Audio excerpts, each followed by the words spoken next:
ஆண்டுடைய பரிசுத்த நாமத்துக்கு மகிமை உண்டாவதாக. Praise the Lord. இந்த நாளிலும் என்னுடைய அனுசாட்சி சொல்லும்போதாக ஒரு பாடலை பாடி தொடர்ந்து என்னுடைய சாட்சி சொல்ல இருக்கிறேன். இந்த நிகழ்ச்சியை தொகுத்து வழங்குகிற அருமையான டேனியல் அவர்களுக்கு மனமார்ந்த நன்றியை தெரிவித்துக் கொள்கிறேன். கர்த்தர் தாமே ஆசீர்வதிப்பாராக. ஆமேன். கர்த்தர் கிருபை என்றும் உள்ளது, என்றென்று மாறாதது. கர்த்தர் கிருபை என்றும் உள்ளது, என்றென்று மாறாதது. ஆண்டுகள் தோறும் ஆண்டவர் கிருபை ஆண்டு நடத்திடுதே. ஆண்டுகள் தோறும் ஆண்டவர் கிருபை ஆண்டு நடத்திடுதே. கர்த்தர் நல்லவர், நம் தேவன் பெரியவர். கர்த்தர் நல்லவர், நம் தேவன் பெரியவர். பெரியவர், பரிசுத்த கிருபைகள் நிறைந்தவர், உண்மையுள்ளவர். பெரியவர், பரிசுத்த கிருபைகள் நிறைந்தவர், உண்மையுள்ளவர். கடந்த ஆண்டு முழுவதும் நம்மை கரத்தை பிடித்து நடத்தினாரே. கடந்த ஆண்டு முழுவதும் நம்மை கரத்தை பிடித்து நடத்தினாரே. தகப்பன் பிள்ளையை சுமப்பது போல தோளி சுமந்து நடத்தினாரே. தகப்பன் பிள்ளையை சுமப்பது போல தோளில் சுமந்து நடத்தினாரே. கர்த்தர் நல்லவர், நம் தேவன் பெரியவர். பெரியவர், பரிசுத்த கிருபைகள் நிறைந்தவர், உண்மையுள்ளவர். பெரியவர், பரிசுத்த கிருபைகள் நிறைந்தவர், உண்மையுள்ளவர். ஆண்டுடைய நாமத்துக்கு மகிமை உண்டாவதாக.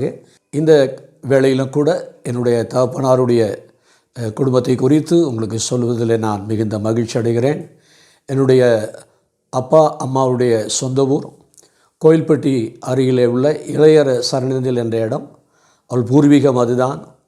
அவள் வளர்ந்து எஸ்பிஎம் என்று சொல்லுகிற ஸ்ட்ரிக்ட் பேப்டிஸ்ட் மிஷன் என்ற அந்த சபையோடு கூட அவர்கள் சார்ந்து வாழ்ந்து வந்தார்கள். நல்ல ஒழுக்கத்துடனும் கண்ணியத்துடனும் வளர்க்கப்பட்டார்கள்.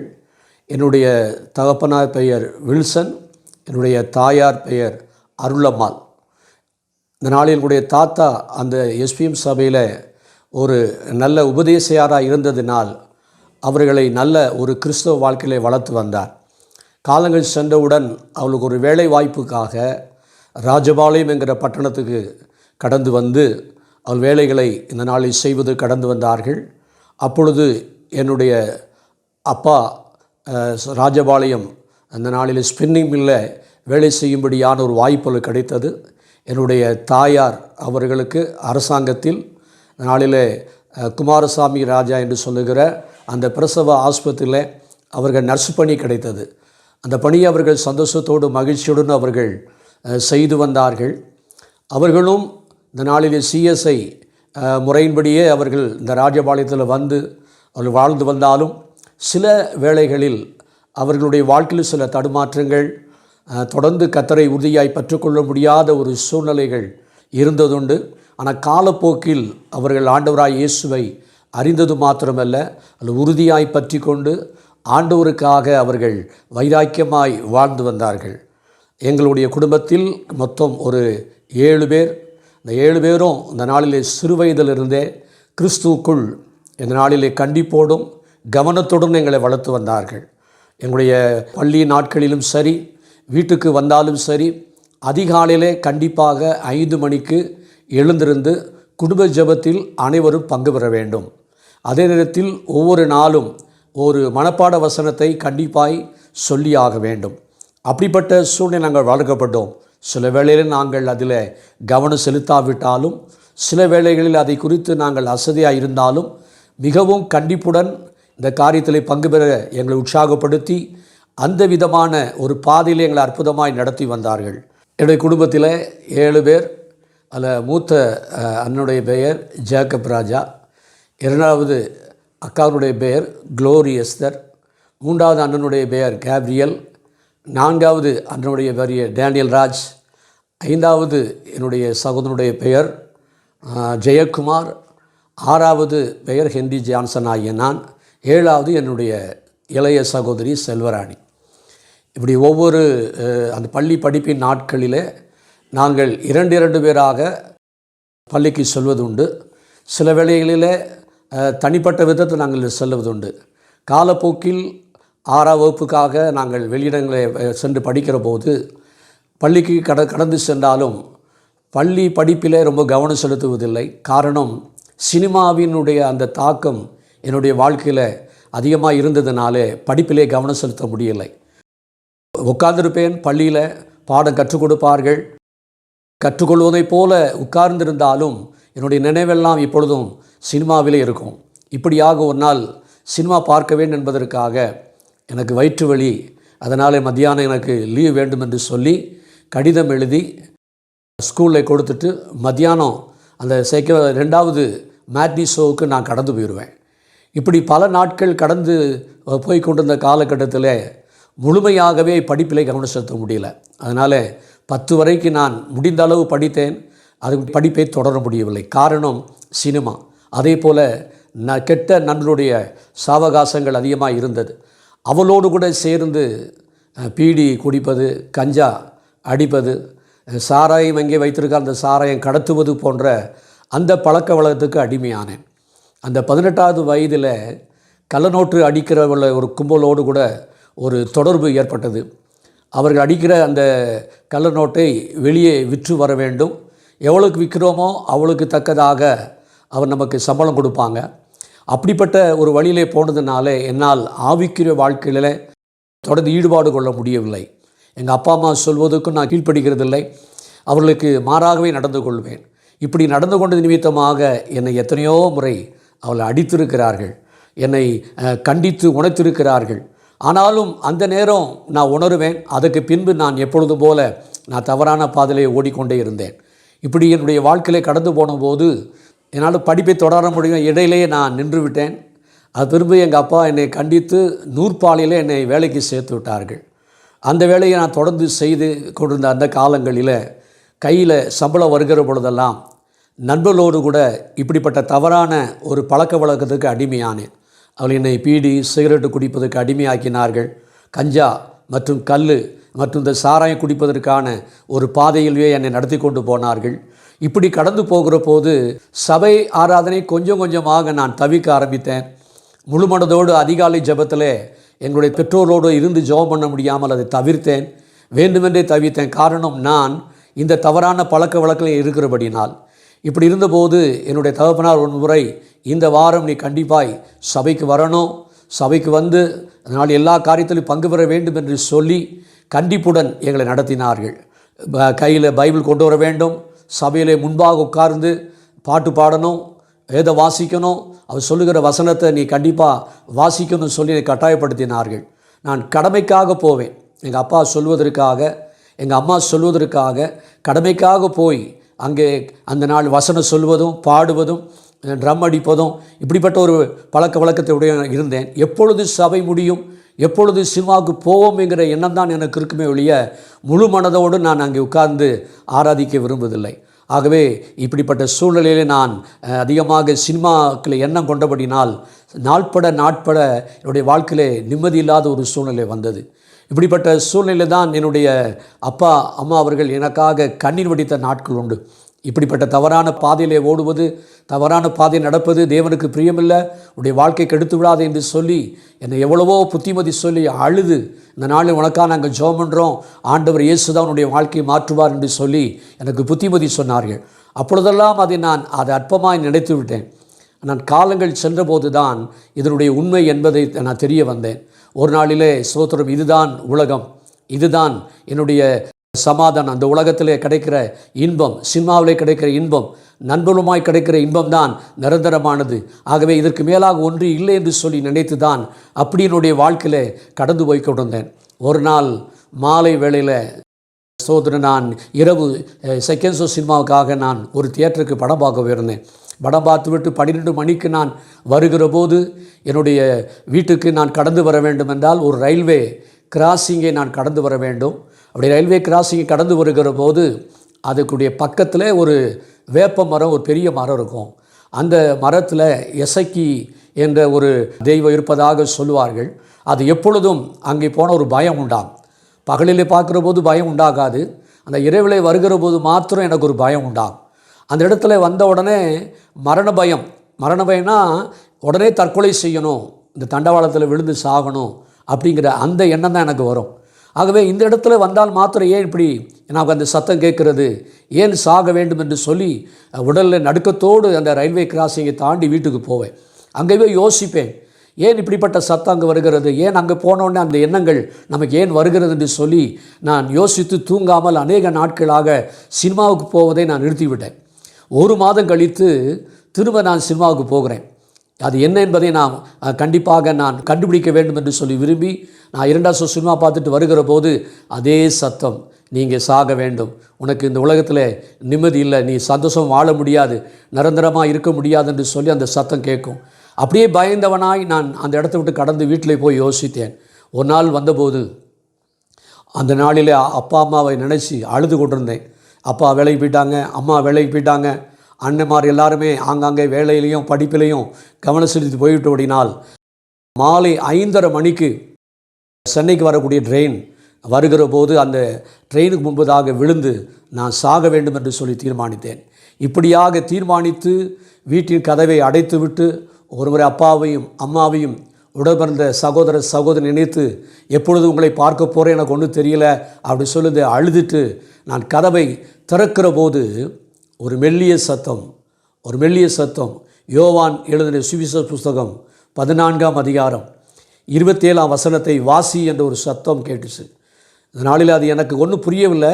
திரும்ப அந்த சத்தம் வந்தபோது நான் அந்த பீரோ இருக்கக்கூடிய வேதாமத்தை எடுத்து நான் வாசித்த போது அந்த வசனம் என்னுடைய வாழ்க்கையை மாற்றுவதற்கு ஒரு ஏது காரணமாக இருந்தது. யோவான் 14:27 சமாதானத்தை உங்களுக்கு வைத்து போகிறேன், என்னுடைய சமாதானத்தையே நான் உங்களுக்கு கொடுக்கிறேன், உலகம் கொடுக்கிற பிரகாரம் நான் உங்களுக்கு கொடுக்கிறதில்லை, ஆகையால் உங்கள் இருதயம் கலங்காமலும் பயப்படாமல் இருப்பதாக என்று இயேசு சொன்ன அந்த வார்த்தை இந்த நாளில் என் உள்ளத்தில் ஒரு பெரிய மாற்றத்தை உண்டாக்கினது. நான் அப்பொழுது சொன்னேன், நான் தற்கொலை செய்ய போகிறேன், இப்பொழுது இந்த தற்கொலை எண்ணத்திலிருந்து நீங்கள் விடுதலை கொடுப்பீரானால் உமக்காக நாங்கள் ஆண்டவரை நான் ஊழியத்தை செய்வேன் என்று சொல்லி தீர்மானித்து ஸ்தோத்திரம் அப்பொழுது ஒப்பு கொடுத்த போது ஆண்டவனுடைய வாழ்க்கையை தொடர்ந்து இடைப்பட்டார். வேதாமத்தை எடுத்துக்கொண்டு வீட்டு மேல் மாடியிலே போய் முழங்கால் படிட்டு நான் கண்களை மூடி நான் ஜெபித்த போது அந்த நாளிலே இதுவரைக்கும் இல்லாத அளவுக்கு நான் சத்தமிட்டு அழுது ஆண்டுடைய சமூகத்தில் புலம்பிக் கொண்டிருந்தேன். காரணம், நான் செய்த பாவங்கள், நான் செய்த அக்கிரமங்கள், கீழ்ப்படியாமைகள், துணிகரமாய் நடந்து கொண்ட காரியங்கள் தான் இந்த சமாதான குறைவுக்கும் தற்கொலைக்கு காரணம் என்பதை ஆண்டவர் வெளிப்படுத்தினபடினால் அது எல்லாவற்றையும் அறிக்கை செய்தேன். தன் பாவங்களை மறைக்கிறவன் வாழ்வடைய மாட்டான், அவைகளை அறிக்கை செய்து விட்டு விடுகிறவனோ இரக்கம் பெறுவான் என்ற வார்த்தையின்படி அறிக்கை செய்தேன். அறிக்கை செய்து கொண்டிருக்கிற அந்த வேளையில் தானே ஒரு 15 கிலோ வெயிட்டான ஒரு பாரம் என்னுடைய இருதயத்திலிருந்து உடனே வெளியே அப்படியே போவதை என்னால் உணர முடிந்தது. என்னுடைய இருதயமானது உடனே லகுவாயிற்று. இதை என்னால் புரிந்து கொள்ள முடியல. இதுவரைக்கும் இல்லாத ஒரு இனம் புரியாத ஒரு சந்தோஷம், ஒரு மகிழ்ச்சி உள்ளத்தில் வந்தது. இதை குறித்து ஒரு குழப்பம் இருந்தது, சந்தேகம் இருந்தது. உடனடியாக அந்த நாட்களில் எங்களுக்கு ஆவிக்குரிய ஜீவியத்தில் வளர்த்து வந்த பாஸ்டர் சாமிதாஸ் என்ற ஒரு ஊழியக்காரர் இருந்தார். அவரிடத்தில் போய் இந்த சூழ்நிலை எனக்கு வந்தது, இந்த அனுபவம் எனக்கு வந்தது, எனக்கு புரியலை, எனக்கு விளக்கம் கொடுக்க வேண்டும் என்று கேட்டபோது அவர் சொன்னார், தம்பி, உங்களுடைய வாழ்க்கையில் ஆண்டவர் இடைபெற்றிருக்கிறார், உங்களுடைய வாழ்க்கையில் அவர் இடைபெற விரும்புகிறார், இன்றிலிருந்து உங்களுடைய வாழ்க்கையை ஆண்டு கண்டு அர்ப்பணிங்க, கர்த்தர் நிச்சயம் உங்களுடைய வாழ்க்கையில் பெரிய காரியங்களை செய்வார் என்று சொல்லி என்னை உற்சாகப்படுத்தினார்கள். அப்பொழுதிலிருந்து என்னுடைய வாழ்க்கையை ஆண்டு கண்டு அர்ப்பணித்தேன். என்னுடைய 19வது வயதில் ஆண்டவருக்கு என்னுடைய வாழ்க்கையை அர்ப்பணித்து தொடர்ந்து மீதியான நாட்களிலே கர்த்தருக்கு ஸ்தோத்திரம் ஆண்டவரை அறிந்து கொள்வதற்காக நான் வேதாம கலாசாலைக்கு செல்லும்படியாக நான் தீர்மானித்தேன். அப்படி கடந்து சென்றபோது திருச்சிங்கிற அந்த இடத்துல அந்த நாளிலே கர்த்தருக்கு ஸ்தோத்திரம் ஒரு வேதாம கல்லூரியிலே சேர்ந்து இந்த 2 வருட படிப்பை தொடருவதற்கு கர்த்தர் கிருபை செய்தார். அங்கேதான் ஆண்டவராய் இயேசு கிறிஸ்துவை குறித்த இன்னும் அநேக காரியங்களை கற்றுக்கொள்ள, அறிந்து கொள்ள ஆண்டவர் எனக்கு போதுமான கிருபையை கத்தர் கொடுத்தார். அது மாத்திரமல்ல, அங்குள்ள ஆசிரியர்களுடைய நல்ல ஒரு போதனைகள், அவர் கீழ் இருந்து கற்றுக்கொண்ட காரியங்கள் எல்லாம் என்னுடைய வாழ்க்கை ஒரு புதுமையான ஒரு அனுபவத்தை கொடுத்தது. ஆகவே இதுவரைக்கும் இல்லாத ஒரு நல்ல ஒரு சந்தோஷத்தை அனுபவித்து மாத்திரமல்ல, நான் ஊழியத்தை இன்னும் உற்சாகமாய் செய்ய வேண்டும் என்கிற ஒரு பாரத்தையும் தரிசனத்தையும் அந்த வேதாம கல்லூரியை நான் அதிகமாக அறிந்து கொண்டேன். இப்படியாக நான் கடந்து சென்று கொண்ட நாட்களில் என்னையும் ஊழியத்துக்கு அழைத்து கொண்டு போய் ஆங்காங்கே திருப்பிரசங்கத்தில் என்னுடைய சாட்சி சொல்லும்படியாக, என்னுடைய அனுபவத்தை சொல்லும்படியாக ஊக்கப்படுத்துவார்கள். அப்பொழுதெல்லாம் என்னுடைய வாழ்க்கையிலே கர்த்தர் என்னென்ன நன்மைகளை செய்தார், என்னென்ன அற்புதங்களை செய்தார், என்னென்ன மாற்றத்தை கொடுத்தார் என்று சொல்லி நான் அநேக முறை தைரியமாய் சொல்லி ஆண்டுடைய நாமத்தை உயர்த்தின நாட்கள் உண்டு. அதற்கு பின்பு நான் ஊழிய காரியத்து நிமித்தமாய் என்னுடைய சொந்த ஊருக்கு வர நேர்ந்தது. என்னுடைய அப்பா அம்மாவும் ரொம்ப சந்தோஷப்பட்டார்கள். ஊழியத்திற்காக அர்ப்பணித்திருக்கிறதை பார்த்து மிகுந்த சந்தோஷப்பட்டார்கள். அதுக்கு பின்பு ஒரு ஊழியத்தை செய்வதற்காக நான் தேவ சமூகத்தில் அர்ப்பணித்து காத்திருந்தேன். ஒரு 2 ஊழியக்காரருடைய கீழ் இருந்து நான் சில ஊழிய அனுபவங்களை கற்றுக்கொண்டேன். ஒருவர் பாஸ்டர் ஜான் பீட்டர். நான் அந்த நாட்டிலே சம்சியாபுரம் என்ற அந்த பகுதியில் ஆண்டுடைய பணியை செய்து கொண்டிருந்தார். அவருக்கு உடன் ஊழியராக அதனால் 2 பேரும் சேர்ந்து ஊழியத்துக்கு போவோம். 2 பேரும் சேர்ந்து வீட்டுக்கு வந்து கைப்பிரதி கொடுக்குற ஊழியமாக இருக்கட்டும், வீடு சந்திக்கிற ஊழியமாக இருக்கட்டும், எந்த ஒரு உபவாச கூடையானாலும் விழிப்பு ஜெபமானாலும் அவளோடு கூட நான் கடந்து சொல்லுவேன். அப்படி கடந்து சென்ற நாட்களில் நல்ல ஊழிய அனுபவங்களை கற்றுக்கொள்ள எனக்கு அது ஒரு ஏதுகரமாக அமைந்தது. அதே போல் நாசரேத் என்ற பகுதியில் பாஸ்டர் ராஜா சிங் என்ற ஒரு மூத்த ஊழியக்காரர், அவர் கையிலே நான் 1 வருடம் ஆண்டுடைய சமூகத்தில் அமர்ந்திருந்து நல்ல காரியங்களை கற்றுக்கொள்ள எனக்கு உதவியாக இருந்தது. அங்கே தான் உபவாசிப்பது எப்படி, ஜனங்களை சந்திப்பது எப்படி, விடுதலைக்கான ஜெபம் செய்வது எப்படி என்பதை குறித்து ஒரு தெளிவான காரியங்களை கற்றுக் கொடுத்தார்கள். அதற்கு பின்புதான் இந்த நாட்களிலே நான் ராஜபாளையம் பகுதியிலே வந்து, ஆண்டவரே எனக்கு என்ன ஊழியத்தை இங்கே வைத்திருக்கீங்க, ஆகவே எனக்கு ஒரு ஊழியத்திற்கான இடத்தை நீங்கள் காண்பிக்க வேண்டும் என்று சொல்லி ஆண்டுடைய சமூகத்தில் ஜெபித்து கொண்டிருந்தேன். என்னுடைய திறமை என்று சொல்லுகிற போது நல்ல பாடி ஆராதிக்கிற ஒரு கிருபையை கர்த்தர் கொடுத்திருந்தார். அந்த கிருபையை வைத்து வெளியிடங்களிலே போய் ஒரு பெரியவனாய் மாறணும், பெரிய ஊழியம் செய்யணும்னு சொல்லி நான் தீர்மானித்து கொண்டிருந்த அந்த காலகட்டத்தில் நான் ஐக்கியமாக இருந்த அந்த சபையில் தீர்க்க தரிசனமாக ஒரு சகோதரி மூலமாக ஆவியானவர் பேசினார். உனக்கு அந்த இடத்துக்கு நீ போக வேண்டிய அவசியமில்லை, உங்களுக்கு இந்த பகுதியில் ஒரு ஊழியத்தை உங்களுக்கு நான் வைத்திருக்கிறேன் என்று சொன்னார்கள். எனக்கு ஒரு குழப்பமாக இருந்தது. ஒருவேளை நான் பட்டணத்தில் போய் ஆண்டவருக்காக ஊழியம் செய்யணும், பிரகாசிக்கணும்னு நினைக்கிற இந்த காலகட்டத்தில் எங்கே நான் ஊழியம் செய்வது, அங்கே ஊழியம் இல்லை என்று சொல்லி கர்த்தர் சொல்லுகிறார் என்று சொல்லி நான் கலங்கின நாட்கள், வேதனைப்பட்ட நாட்கள் உண்டு. இப்படியும் ஜெபித்து ஒரு நாளிலே நான் ராஜபாளையத்திலிருந்து சங்கரகோயில் பகுதிக்கு நான் பஸ்ஸில் பிரயாணப்பட வேண்டிய ஒரு சூழ்நிலை வந்தது. அப்படி பிரயாணப்பட்டு கொண்டிருக்கிற அந்த வேளையில் சோழபுரம் என்ற ஒரு இடம் வந்தது.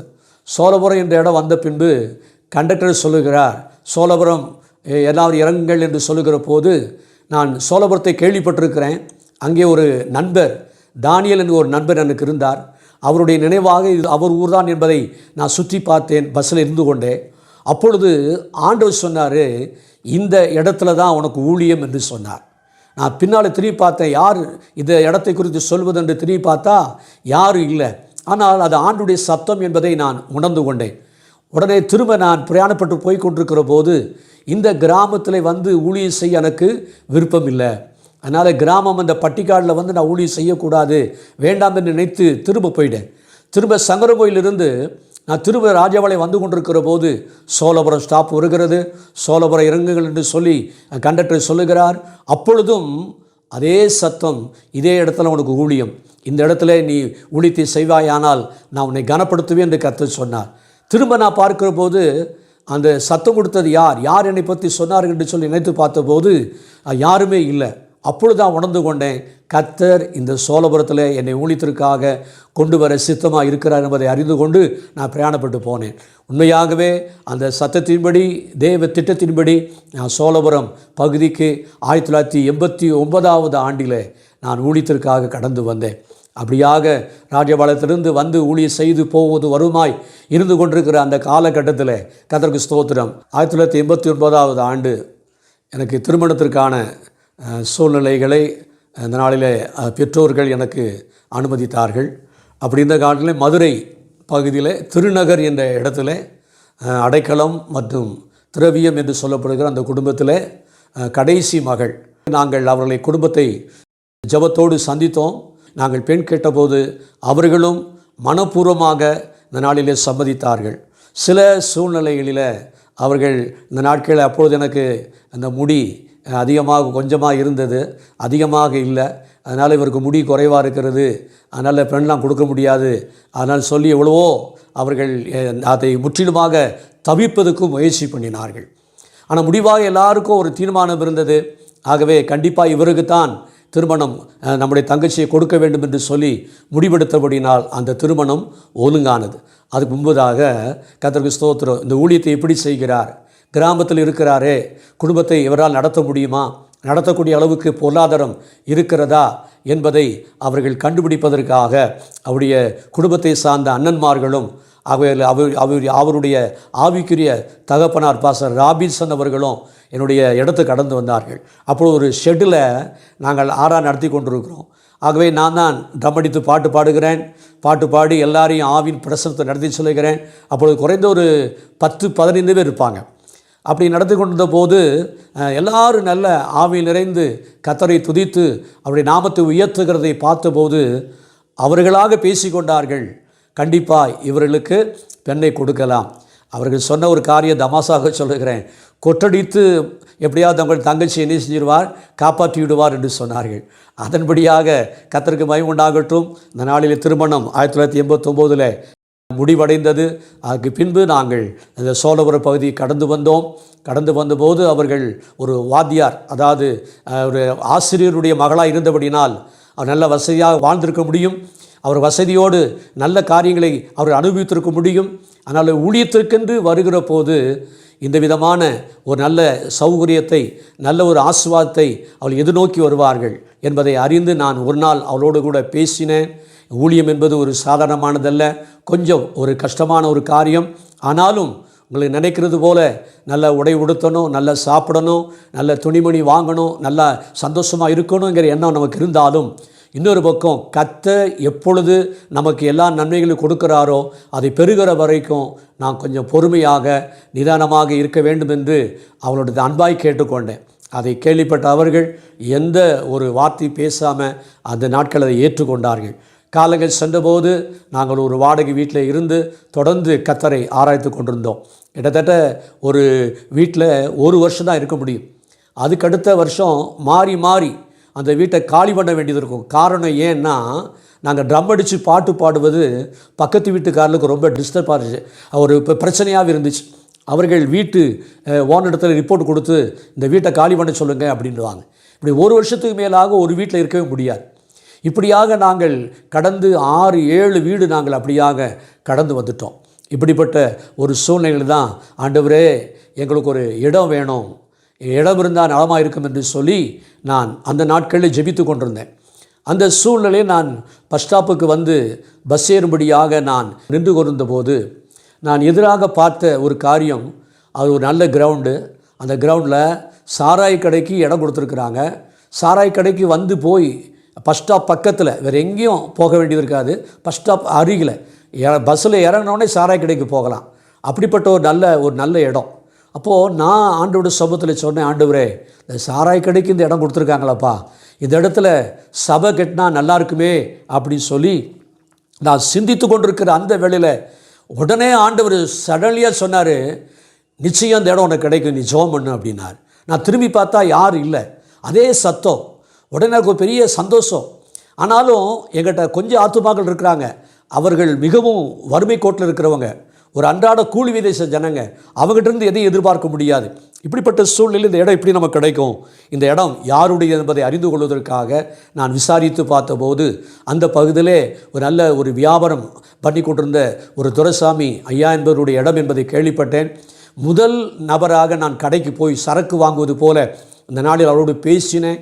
ஐயா இந்த இடம் யாருடையது கேட்டபோது அவர் சொன்னார், எதற்காக நீங்கள் கேட்குறீங்க கேட்டார். இல்லை இந்த இடம் சபை கட்டுவதற்கு கொடுத்தா ரொம்ப நல்லா இருக்குமே அப்படின்னு சொல்லி நான் கேட்டேன். உடனடியாக சொன்னார், ஐயா உங்களுக்கு நான் தருகிறேன், ஆனால் வேறு யாருக்கும் தரமாட்டேன், நீங்கள் வேணால் பணத்தை ரெடி பண்ணி கொண்டு வாங்க, உங்களுக்கு அந்த இடத்த முடித்து கொடுப்பேன்னு சொன்னார். அது எனக்கு ரொம்ப சந்தோஷமாக இருந்தது, மகிழ்ச்சியாக இருந்தது. உடனடியாக பணம் வேண்டுமே, என்ன செய்வது என்று சொல்லி நான் யோசித்து கொண்டிருக்கிற அந்த கால நேரங்களில் நான் சார்ந்திருந்த ஸ்தாபனமானது இந்தியன் பெந்தைக்கோஸ்தே அசெம்பிளி ஸ்தாபனம். அதில் குறைந்தது 25 ஆத்துமாக்கள் ரட்சிக்கப்பட்டிருக்கணும், ஞானஸ்நானம் எடுத்திருக்கணும், திருவிருந்து எடுக்கணும். அப்படி இருந்தால் தான் இடம் வாங்கி கொடுப்பாங்க. ஆனால் எங்கிட்ட இருப்பதோ 5-10 பேருக்குள்ளே இருக்கிறாங்க. ஆகவே அத்தனை பேருக்கு அவர்கள் வாங்கி கொடுப்பது என்பது முடியாத ஒரு காரியம். ஆனாலும் அந்த 5 பேர் 10 பேரோடு சேர்ந்து உபவாசித்து ஜெபித்தோம். ஆண்டவரே இந்த இடத்த நாங்கள் முடிக்கணும், எனக்கு கிருபை தாங்கப்பா அப்படின்னு சொல்லி ஜெபம் பண்ணோம். முதலாவது அந்த இடத்த எப்படியாவது அந்த சாராய கடை இல்லாமல் அது வெளியேற்றப்பட வேண்டும் என்று ஜெபித்தோம். அந்த நாட்களில் தமிழக அரசாங்கமானது ஒரு கட்டளை பிறப்பித்தது, இந்த நாளிலே சாராய கடையெல்லாம் எடுக்கப்பட வேண்டும், மூடப்பட வேண்டும் என்று சொல்லி. அப்படி அந்த காரியத்தை அந்த இடத்தை விட்டு அவர் காலி பண்ணுகிற போது நாங்கள் ஜெபித்தோம். ஜெபித்த அந்த நாளிலே மறுநாள் அதிகாலையில் கர்த்தருக்கு ஸ்தோத்திரம், என்னுடைய கோயம்புத்தூரிலிருந்து என்னுடைய தலைமை சபையிலிருந்து ஒரு முக்கியமான நபருக்கு பணம் கொடுத்து அந்த இடத்தை முடித்து வரும்படி சொன்னார்கள். ஆண்டவருக்கு மகிமை உண்டாவதாக. இது எங்களுக்கு ஒரு பெரிய சந்தோஷமாக இருந்தது. ஒரு ராத்திரியில் எப்படி காரியங்கள் மாறுதலாய் முடிவடைந்ததோ அதே போல் அந்த நிமிஷத்தில் காரியங்களை எவ்வளவு கர்த்தர் வாய்க்க பண்ணுகிறார் என்று சொல்லுகிற போது ஆச்சரியமாக இருந்தது. ஒரு 15 சென்ட் இடம் அந்த இடத்துல இருந்தது. அந்த 15 சென்ட் இடத்த ஆண்டுடைய கிருபையினால் கர்த்தருக்கு ஸ்தோத்திரம், அந்த நாட்களில் 24,000 ரூபாய்க்கு அந்த நாட்கள் அந்த இடத்தை முடிக்க கர்த்தர் கிருபை செய்தார். ஆண்டவருக்கு மகிமை உண்டாவதாக. இப்படி நான் கடந்து கொண்டிருந்த போது கர்த்தருக்கு ஸ்தோத்திரம், அந்த நாட்களில் அந்த இடத்துல முதல் ஷெட்டு போட வேண்டும் என்று சொல்லி தீர்மானித்து கொண்டிருக்கிற அந்த காலகட்டத்தில் கர்த்தருக்கு ஸ்தோத்திரம், ஆண்டவர் அற்புதமான ஒரு வாசலை திறந்தார். விசுவாசிகள் இந்த நாளிலே இடம் கிடைத்து விட்டது என்று சொல்லி சந்தோஷத்தில் ஒரு ராத்திரியில் அந்த நாட்டில் அந்த 15 பேரும் கர்த்தருக்கு ஸ்தோத்திரம், வேறு யாரையும் சம்பளத்துக்கு ஆள் அமர்த்தாமல் எல்லாரையும் கடப்பார சோத்திரம் மண்வெட்டி கூட எல்லாம் கொண்டு வந்து கொத்தனாரை வைத்து அளந்து மாத்திரம் கொடுக்க சொன்னோம். அளந்து வானத்தை 7 அடி சோத்திரம், இந்த 7 அடிக்கு நாங்கள் ஆழமாய் அத்தனை பேரும் சேர்ந்து மாறி ஒரே ராத்திரியில் வானத்தை தோண்டி முடிக்க கர்த்தர் எங்கள் கிருபை செய்தார். ஆண்டவருக்கு மகிமை உண்டாகட்டும். இந்த நாட்களில் விசுவாசிகள் இருந்த வைராக்கியத்தை அன்றைக்கு தான் பார்த்தேன். சபை மீது எவ்வளவு ஒரு அக்கறையும் வைராக்கியமும் சபை மக்களுக்கு இருக்குது என்பதை அதன் மூலமாக நாங்கள் ஒரு ஷெட்டு போட்டு கர்த்தரை தொடர்ந்து நாங்கள் ஆராதனை செய்தோம். அந்த தொடர்ந்து கர்த்தருக்கு ஸ்தோத்திரம் ஆராதனை செய்து கொண்டிருக்கிற அந்த காலகட்டத்தில் ஆத்துமாக்கள் கிடைப்பது என்பது மிகவும் ஒரு அரிதாக இருந்தது. ஆகவே ஆத்துமாக்கள் வேண்டும், சபை கட்டப்பட்டாயிற்று, என்ன செய்வதென்று யோசித்து கொண்டிருந்த காலகட்டத்தில் ஒரு நாளில் நான் எப்பொழுதுமே காலையில் ஒரு 9 மணிக்கு மேலாக எனக்கு கொடுக்கப்பட்ட ஒரு சிறிய சைக்கிள், அந்த சைக்கிளில் கர்த்தருக்கு ஸ்தோத்திரம் தண்ணீரும், ஒரு கேனில் தண்ணீரும், ஒரு பையில் பைபிள், பாட்டு புஸ்தகம், ஒரு சில ஆவிக்குரிய புஸ்தகங்களை வைத்துக்கொண்டு கண்மாய்க்கரை, சோழபுரத்தில் பெரிய கண்மாய்க்கரை இருக்கிறது. இந்த கண்மாய்க்கரை பார்த்திங்கன்னா அற்புதமாக அந்த புளிய மரம் நிழல் அதிகமாக இருக்கிறது. அங்கே போனால் அந்த நிழலில் உட்கார்ந்து ஜெபிப்பதற்கு நல்ல ஒரு வாய்ப்பு இருந்தது. அதை பயன்படுத்தி கொண்டு ஒவ்வொரு நாளும் காலையில் 9 மணி கடந்து சொல்வேன், சைக்கிளை ஒரு ஓரமாக நிறுத்திவிட்டு கர்த்தருக்கு ஸ்தோத்திரம் அந்த புளிய மரத்தடியில் ஒரு துணியை விரித்து விட்டு உட்கார்ந்து பாட்டு பாடுவேன். ஜனங்கள் வரும்போது நடந்து கொண்டே ஜெபம் பண்ணுவேன். சில நேரங்களில் உட்கார்ந்து ஆவிக்குரிய புஸ்தகங்களை படிப்பேன். இப்படியாக சில வேளைகளில் ஆள் இல்லாத நேரங்களில் நான் அந்த புளிய மரத்து அடியில் முழங்கால் படிட்டு ஒரு சிறு பிள்ளையை போல அழுதேன். ஆண்டவரே, என் பக்கத்தில் இருக்கிற கிராமங்கள் பெயரை சொல்லி இந்தந்த கிராமத்திலிருந்து எங்களுக்கு ஆத்துமாக்கள் வேண்டும், ஆத்துமாக்களை தாங்கப்பா என்று சொல்லி கண்ணீரோடு இந்த நாட்டில் மிகுந்த வேதனையோடு கர்த்தருடைய சமூகத்தில் போராடி ஜெபித்தேன். ஆண்டவருக்கு ஒவ்வொரு நாளும் மகிமை செலுத்தி அந்த ஜெபத்தை எடுத்து கொண்டிருந்தேன். மாலை பொழுதில் கண்மாய் வரப்பிலே போய் இந்த நாளிலே நடந்து கொண்டே ஜெபம் பண்ணுவேன். கண்மாய் வரப்பில் அவ்வளோ வைராக்கியம். ஆண்டவர் சபையை இடம் கொடுத்து விட்டார், ஆத்துமாக்கள் வேண்டும் என்கிற அந்த வைராக்கியத்தில் அந்த வரப்பிலே போய் ஜெபம் பண்ணுவேன். வரப்பில் நடந்து ஜெபித்து கொண்டிருக்கிற போது கால் தவறி கீழே விழுந்து அந்த முட்டு பகுதியிலே, முட்டுக்கும் காலுக்கு பகுதியிலே ஒரு பயங்கரமான அடி ஏற்பட்டு இரத்தம் வழிந்து கொண்டிருந்தது. வேதனை தாங்க முடியாதவனாய் நான் அதை துடைத்து கொண்டிருந்த போது சத்துரு பேசுகிறான், இவ்வளோ கஷ்டப்பட்டு நீ ஜெபிக்கணுமா, இவ்வளோ வேதனைப்பட்டு நீ ஜெபிக்கணுமா, இங்கே உனக்கு ஆத்துமாக்களே கிடையாது, இங்கே ஆத்துமாக்கள் யாரும் வரமாட்டாங்க, நீ உலகப்பரான வேலை செய்தல, அந்த வேலையை தொடர்ந்து செய் போ அப்படிங்கிற சத்தத்தை கேட்டபோது இதை விட எனக்கு அதிகமான வேதனை. காலில் அடிபட்டு ரத்தம் வருவதை விட சாத்தான் சொன்ன வார்த்தை கேட்டபோது எனக்கு மிகுந்த வேதனையாக இருந்தது. வீட்டுக்கு வந்து ஆண்டவர் சமூகத்தில் ஆண்டவரை அழுதேன். ஐயா, என்ன ஆண்டவரை இப்படி ஒரு சத்தம் கேட்குறதுன்னு சொல்லி உடனே ஆண்டவர் சொன்னார், பைபிள் எடுத்து வாசி என்று சொன்னார். ஏசாயா 43 அதிகாரம் 4, 5 இந்த 2 வசனங்களை ஆண்டவர் எனக்கு நினைப்பூட்டினார். வேதம் சொல்லுகிறபடி, கர்த்தருக்கு ஸ்தோத்திரம், என் பார்வைக்கு அருமையானபடியினால் கனம் பெற்றாய், ஆதலால் உனக்கு பதிலாக ஜனங்களையும் உன் ஜீவனுக்கு ஈடாக மனுஷனை கொடுப்பேன். நீ பயப்படாதே, நான் உன்னோடு கூட இருக்கிறேன். உன் சந்ததியை கிழக்கிலிருந்து வரப்பண்ணி உன்னை மேற்கிலிருந்தும் கூட்டி சேர்ப்பேன் என்று சொல்லி கர்த்தர் சொன்னார். அந்த வார்த்தையை படித்த உடனே எனக்கு மிகுந்த ஒரு சந்தோஷமும் மகிழ்ச்சியும் ஏற்பட்டது. இப்படிப்பட்டதான சந்தோஷத்தில் வந்தபோது ஆண்டவர் தொடர்ந்து கிரியை செய்ய ஆரம்பித்தார். அந்த சோழபுரம் கிராமத்தில் ஒரு சுகந்தி என்ற ஒரு அம்மா இருக்கிறாங்க. அந்த அம்மா அந்த கிராமத்தில் பொங்கல் வருகிற போதெல்லாம் அந்த நாட்களில் சாமியை ஆடி அருள் வாக்கு சொல்லுவாங்க. அருள் வாக்கு சொல்லாத எல்லாரும் ஜனங்க சந்தோஷமாக ஏற்றுக்கொள்வாங்க. அப்படிப்பட்ட ஒரு அம்மா என்னை சந்திக்க வந்தாங்க. ஐயா, நான் அந்த ஊரில் ஒவ்வொரு பொங்கலுக்கும் நான் சாமி ஆடி அருள் வாக்கு சொல்லுவையா, ஆனால் என் வாழ்க்கையில் சந்தோஷம் இல்லை, சமாதானம் இல்லையா, நான் கண்ணீரோடு வேதனையோடு இருக்கிறேன், எனக்கு ஏதாவது விடுதலை கிடைக்குமாயான்னு சொல்லி தேடி வந்தாங்க. நிச்சயம் ஆண்டவர் இயேசுடைய வாழ்க்கையில் அற்புதங்களை செய்வார். வருத்தப்பட்டு பார சுமக்கிறவர்களே, எல்லாரும் என்னிடத்தில் வாருங்கள், நான் உங்கள் ஆத்துமாக்களுக்கு இளைப்பாறுதலை கொடுப்பேன் கர்த்தர் சொல்லியிருக்கிறார் என்று சொல்லி அந்த அம்மாவுடைய சிரசிலே கை வைத்து ஜெபித்த போது பிசாசு அலறி ஓடினது. அன்றைக்கு தன்னுடைய வாழ்க்கையை அவனுக்கு கண்டு அர்ப்பணித்தார்கள். அதன் பின் ஒரு நாள் மீண்டும் என் வீட்டுக்கு தேடி வந்தாங்க. ஐயா, இந்த நாள் என்னுடைய மகன் இந்த நாளிலே பைத்தியக்காரனை போல இருக்கா ஐயா, குடும்பம் பிரிஞ்சு இந்த நாட்களில் ஒரு குழந்தைய விட்டுட்டு போயிட்டாங்க, இப்போ வேதனையோடு இருக்கிறான், முடிய வளர்த்து ஒரு பார்க்குறதுக்கு பயங்கர தோற்றமுடைய நான் காணப்படுகிறான், அவனுடைய வாழ்க்கையிலே கூட ஆண்டவர் பெரிய மாற்றத்தை தருவாரான்னு சொல்லி என்கிட்ட கேட்டாங்க. கண்டிப்பாக அவரை கூட்டு வாங்கன்னு சொன்னேன். அவர் கூட்டு வந்த பின்பு அவருக்கும் ஆண்டுடைய அன்பை, ஆண்டுடைய சுவிசேஷத்தை, ஆண்டுடைய கிருபையினால் சொல்லி அவளை கிறிஸ்துக்குள்ளே வழிநடத்தக்கூடிய பாக்கியத்தை பெற்றேன். அந்த நாள் கொண்டு அவர் தன்னுடைய வாழ்க்கை ஆண்டு கண்டு அர்ப்பணித்தார். அவருடைய தோற்றம் மாறினது, அவருடைய சுபாவம் மாறினது. ஆண்டுக்காக தன்னை அர்ப்பணித்தார். அவருடைய தோற்றத்தையும் அவருடைய மாற்றத்தை பார்த்த அந்த ஊர் ஜனங்கள்லாம் மிகவும் ஆச்சரியப்பட்டார்கள். பிரிந்திருந்த குடும்பம் மீண்டும் இணைக்கப்படக்கூடிய ஒரு சூழ்நிலைக்கத்தை ஏற்படுத்தி கொடுத்தார். அவர்களும் இந்த நாட்களில் சந்தோஷத்தோடு மகிழ்ச்சியோடு இந்த குடும்பமாய் ஒரு 7 பேர் என்னுடைய சபையில் புதிதாக சேர்க்கப்பட்டார்கள். இதுதான் ஆண்டவர் செய்த அந்த முதல் காரியங்கள். ஆண்டுடைய நாமம் மைப்படட்டும். தொடர்ந்து இப்படிப்பட்ட ஒரு சூழ்நிலையில் நான் கடந்து கொண்டிருக்கிற வேளையில் சுவிசேஷ ஊழியத்தை செய்வதற்காக நான் பல கிராமங்களுக்கு சைக்கிளிலே கடந்து செல்வேன். சைக்கிளில் தான் கடந்து போய் கைப்பிரதி கொடுத்துட்டு வருவேன். ஒரு நாளிலே கர்த்தருக்கு ஸ்தோத்திரம், பல இடங்களிலே ஆண்டுடைய கைப்பிரதியை கொடுத்து ஜனங்களுக்கு அந்த சத்தியத்தை சொல்லிவிட்டு மீண்டும் வருகிற போது இரவு 8 மணி ஆயிரும். சில வேளையில் வாடகை சைக்கிள் எடுத்துக்கொண்டு போவேன். வாடகை சைக்கிள் கூட வாடகை கொடுப்பதற்கு என்னால் முடியாத ஒரு சூழ்நிலை இருந்தது. ஏன்னா அப்படிப்பட்ட ஒரு கொஞ்சம் வருமானத்தில் நாங்கள் வாழ்ந்து கொண்டிருந்தோம். இப்படிப்பட்ட சூழ்நிலையில் தான் கர்த்தர் இப்படிப்பட்ட ஒரு பெரிய அறுவடையை கொடுக்க ஆரம்பித்தார். அறுவடை கொடுத்த பின்பு ஜனங்கள் திரளாய் வர ஆரம்பித்தார்கள். அற்புதங்கள் நடைபெற்றது. அநேக வாலிபர்களை கர்த்தர் திருச்சபைக்கு கர்த்தர் கொடுத்தார். அதற்கு பின்பு ஒரு பெரிய இதைவிட ஒரு விரிவான சபையை கட்டுவதற்கு தேவன் எங்களுக்கு அனுகிரகம் செய்தார். அதுக்குரிய தேவைகளையும் ஆண்டவர் அற்புதமாய் சந்தித்தார். இப்பொழுது அந்த இடமும் நிரம்பத்தக்க அளவுக்கு ஆத்துமாக்களை கர்த்தர் கொடுத்திருக்கிறார். இப்போது எங்களுக்கு ஒரு 150 ஆத்துமாக்கள் இருக்கிறார்கள்.